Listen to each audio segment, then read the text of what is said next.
नमस्कार दर्शक बंधु आपण देखुंत ओडीवी 24 न्यूज। आज मुख्य खबर हूँ 5 दिन लगी हिट वेव जारी करिछि पाणीपाग विभाग।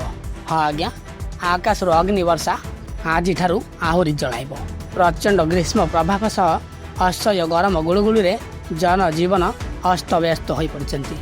5 दिन लगी हिट वेव जारी करिछि पाणीपाग विभाग।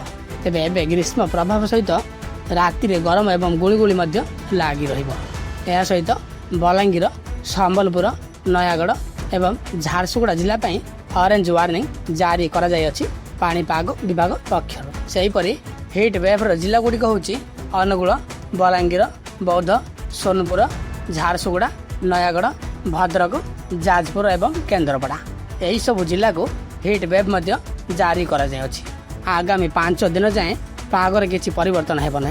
आसंता 26-27 तारीख बेलू काल बैशाखी होबार संभावना रही। तेबे काल बैशाखी प्रभाव में वर्षा सहित पवन होबार संभावना रही बोली पाणीपाग विभाग पूर्वानुमान करिछि। गतकाली राजधानी रे दिनक 5.4 डिग्री पड़ता ताती।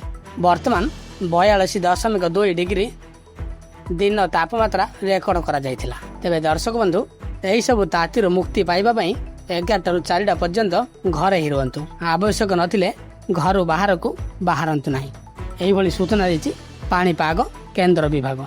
एवं यही छोट बड़ खबर पाई आम चैनल सहित जोड़ी होकर रुहतु। वर्तमान विदाय रहउछि। पुणी देखा परवर्ती वीडियो रे।